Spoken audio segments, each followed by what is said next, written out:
Satoshi Nakamoto, the creator of Bitcoin, went to great lengths to conceal their identity. Many articles have been written on who Satoshi might be, but we still don't know who it is.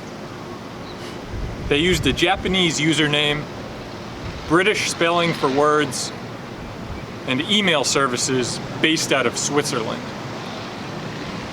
But some believe that the United States government might be behind the Satoshi username. So today, we'll try to answer the question, is Satoshi?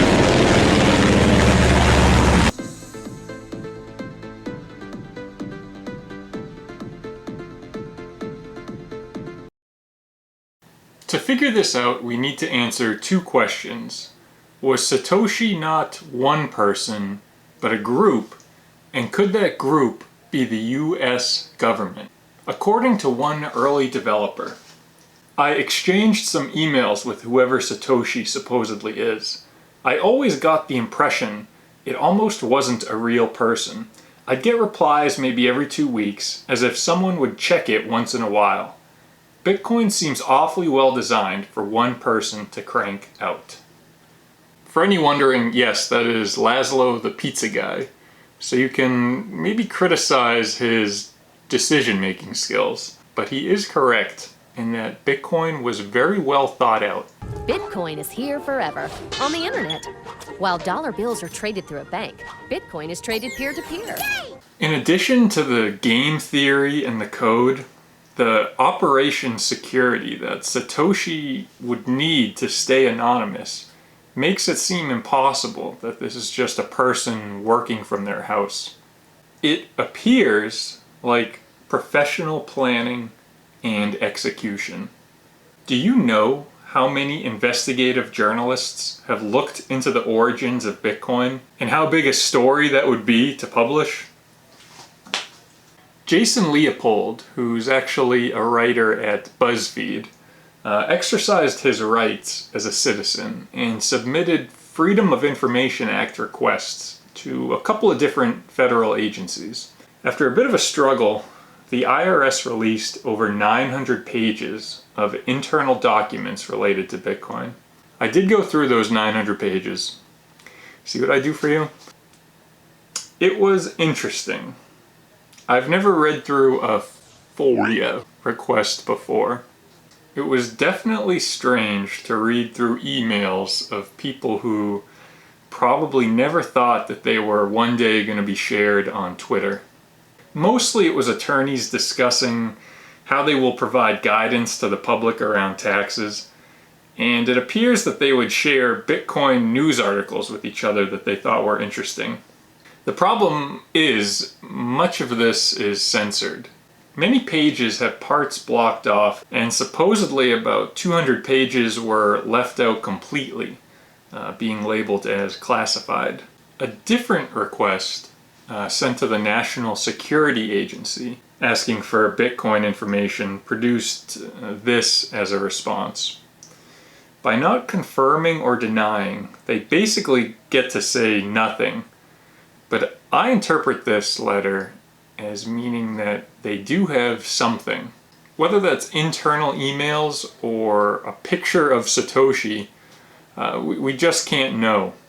But it's ridiculous to assume that they have nothing. Barack Obama really was the first Bitcoin president. His first 2 terms lined up with the first 8 years of Bitcoin's existence. If in fact you can't crack that at all, government can't get in, then everybody's walking around with a Swiss bank account in their pocket. Those words make it seem like it's impossible for the Obama administration to approve of, let alone create, a new decentralized digital money. But while it's important to note all of these agencies are on the same team, their individual missions are not always aligned. For obvious reasons, the same data and intelligence is not shared throughout all federal agencies. Why the hell wasn't I told about this place? 2 words, Mr. President. Plausible deniability. The CIA became aware of Bitcoin's existence pretty early on.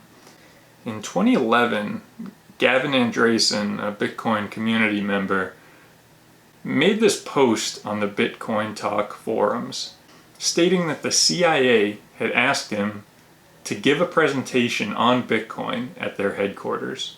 Bitcoin was about $5 at this time. If we take it at face value, this seems reasonable. Gavin was a prominent Bitcoin developer who was open with his identity on the Bitcoin Talk forums. Gavin understood Bitcoin, and he did a lot to help early adoption, including setting up a faucet where you could get free Bitcoin.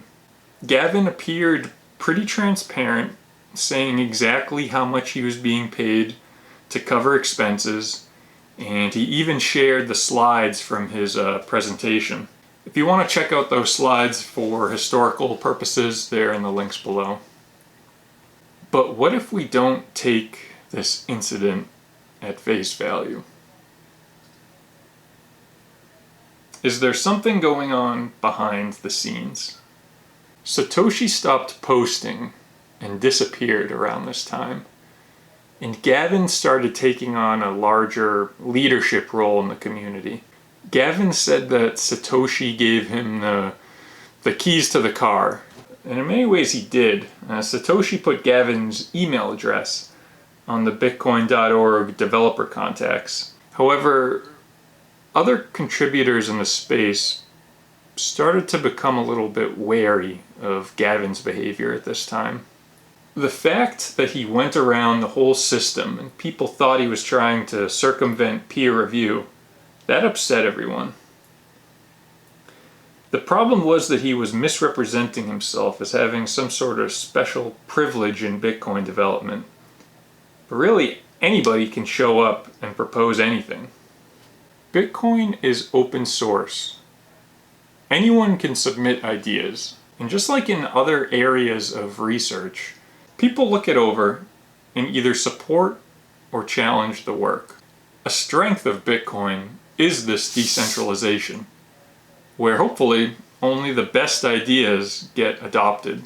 Gavin later on in public multiple times stated that he believes Satoshi is an Australian man named Craig Wright. I refuse to do a video on Craig because the evidence he is not Satoshi is overwhelming. It is so overwhelming that some smart people actually twist their brain into thinking, well, maybe he seems stupid because it's an act. No, he's not. We need to live in reality. So you're going to show me that Satoshi Nakamoto is you? Yes. That, more than anything, makes me think that there is more to Gavin than meets the eye. I can't see him saying Craig is Satoshi unless there was some other kind of motivation. All behavior is functional, so there was some benefit for Gavin to say that. I just don't know what that is. I did come across a pretty wild piece written by Alexander Muse, who claims to actually have a source in the government. He claims that the NSA, the National Security Agency, knows who Satoshi is. The NSA then took bulk emails and texts collected from mass surveillance efforts, first through PRISM and then through Muscular. The NSA was able to place trillions of writings from more than 1 billion people in the same plane as Satoshi's writings to find his true identity. The effort took less than a month and resulted in a positive match. Now, who knows if this is true? And if there is a source, who knows if that source is telling the truth? But it does seem like a realistic scenario. If the NSA wanted to compare the writings of Satoshi with all of the writings that they scrape, I don't see why this wouldn't be possible. In my opinion, out of all the three-letter agencies in the US, the NSA is most likely suspect to be Satoshi. And the reason I say that is because cryptography is their thing. Every government agency works with high-level encryption at this point, but the NSA has history going back to 1917. I'm not trying to criticize those who are working in the Bitcoin space, but some of the most talented cryptographers in the world are working at the NSA. NSA? Satoshi Nakamoto. At the National Cryptologic Museum in Maryland, the NSA has a whole section with their own mini Hall of Fame. I kind of want to go one day. If you're wondering why the NSA would be motivated to create a new money, well, what better intelligence gathering is there than an open world ledger? There are goals to improve privacy on Bitcoin, but it's far from anonymous. Coin mixers make it harder, but not impossible, to track transactions. So Satoshi releasing the white paper, maybe, could be the NSA releasing the most comprehensive money tracking system ever made. Another obvious benefit that they would get by owning the Satoshi account would be control of that 1 million Bitcoin. They'd have more Bitcoin than any country in the world and would be able to retain the United States' position of power. The Bitcoin protocol would also make it easy to send money to a spy overseas, or maybe send money to a government that they necessarily didn't want the public to know about. In fact, I'd be surprised if they weren't already doing that. There is precedent in the United States releasing an open source software for public use. The Onion Router, Tor, is a great example. Originally created by the US Naval Research Lab, it is now used all over the world for both good and bad activity. Tor actually wouldn't offer the same level of privacy if G-men were the only ones using it.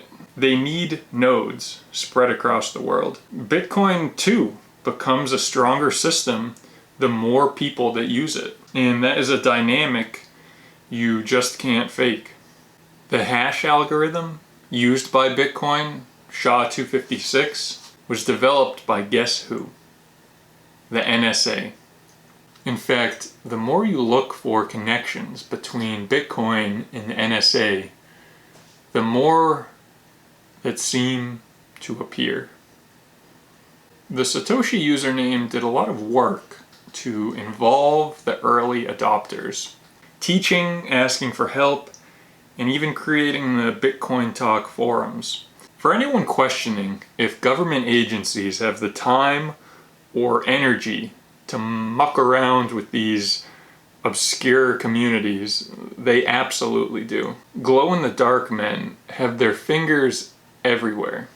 After Trump became president, you don't think they started paying attention to poll? Just weeks ago, documents were leaked showing that an agent was not only browsing on 8chan, but actually posting on it. They pay attention. If you go to a meetup or gathering that involves people who are on the fringes of society, assume that someone there is glowing.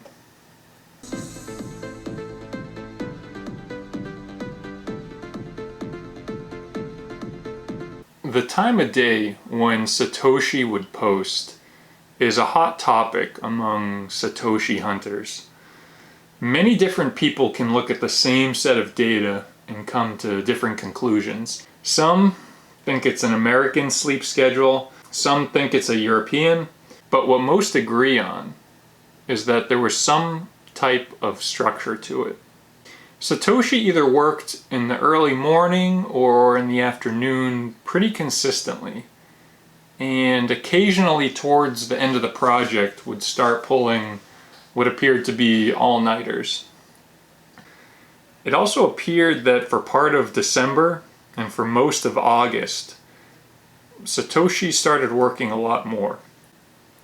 That could imply that Satoshi had more time off from work or more time off from school, and they could focus more on coding. Old school Bitcoin community member Thamos commented on Satoshi's coding. It was pretty good. I'd give it a grade of B+. The worst problem was that there were only a few huge files, but if you ignored that, then it made a lot of sense. It was written in then modern C++, clearly with a lot of care. It was clearly not written in a stream of consciousness manner. There were very few bugs that you could blame on lack of programming skill. My personal suspicion in this area is that Satoshi was never, or not recently, a full-time programmer, but he was pretty familiar with computer science, maybe a student or academic, and he'd read some comprehensive C++ book just before starting on Bitcoin. So he made full and correct usage of C++ features in a slightly messy way. Thamos is actually now moderator on the Bitcoin Talk forums, so unless he's part of the conspiracy, I tend to agree with his statement. Another quirk was that Satoshi used Windows rather than Linux, a little unusual when releasing an open source project. So, looking under the hood, it doesn't quite look like a professionally commissioned project.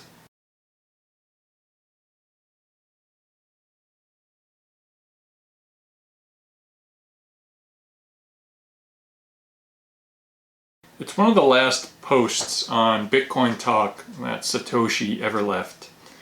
Pretty ominous, kind of cool. Everything Satoshi says seems to have this weight to it. You could argue that if Satoshi was the NSA, they wouldn't want to support WikiLeaks possibly blowing up their spot. But I read this as an emotional response, a human response. Those early days of fixing bugs, and there were bugs, Satoshi would communicate with others, do work, and then communicate again. The voice of Satoshi was able to speak on both the technical and the social components of Bitcoin without ever skipping a beat. If Satoshi was a team, you would think there would be a disconnect at some point in the emails, either between the coding or the ideology, but it was very consistent. Bureaucratic groups, famously, are not very efficient. People call in sick, people quit, people need to be trained, disagreements happen, you need to follow regulation, you need to check with a superior, new people have to be trained, regulation has to be followed, you have to check with a superior, and on and on. Bureaucracies don't let you put in Easter eggs for fun. Satoshi listed their birth date as April 5th, 1975. April 5th is an important date because April 5th, 1933 is when FDR signed executive orders which forbade the hoarding of gold by US citizens. 1975 is important because gold ownership in the US was re-legalized. Satoshi referenced the London Times newspaper in the Genesis block, Chancellor on the brink of second bailout for banks. There was clear political motivation here. And while it's impossible to prove that Satoshi never held a federal position, their behavior appears to be that of a singular person. If Bitcoin succeeds and becomes money for the world, it's going to impact every country. And the most impacted countries are going to be the superpowers.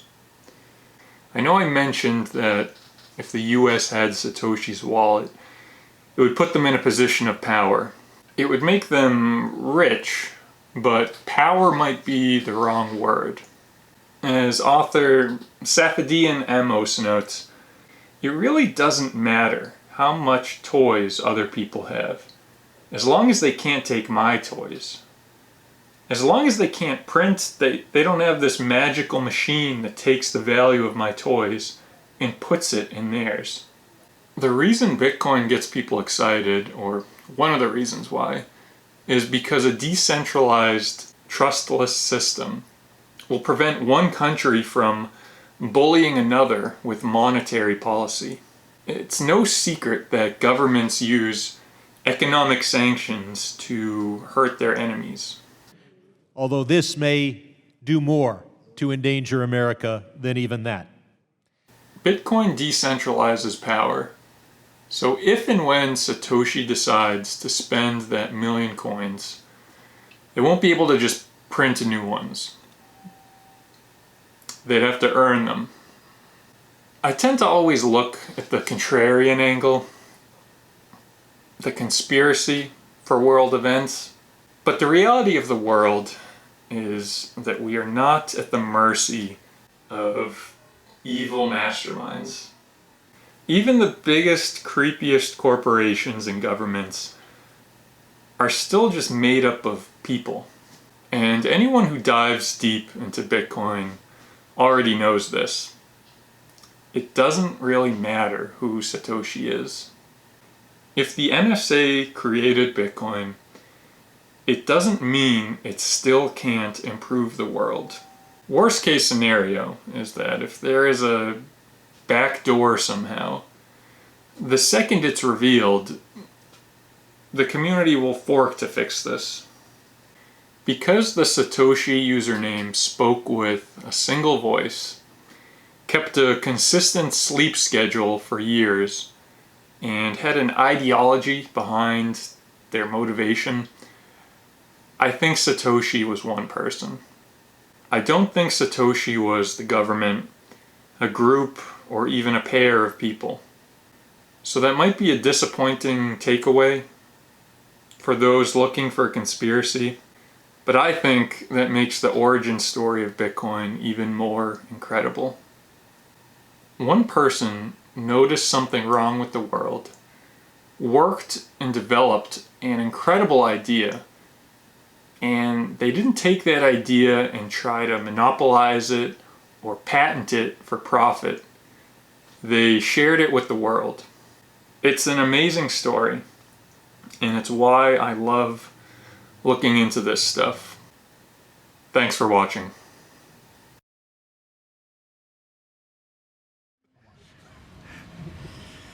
Yeah, so this question, have any of you been approached by the US for a back door? No.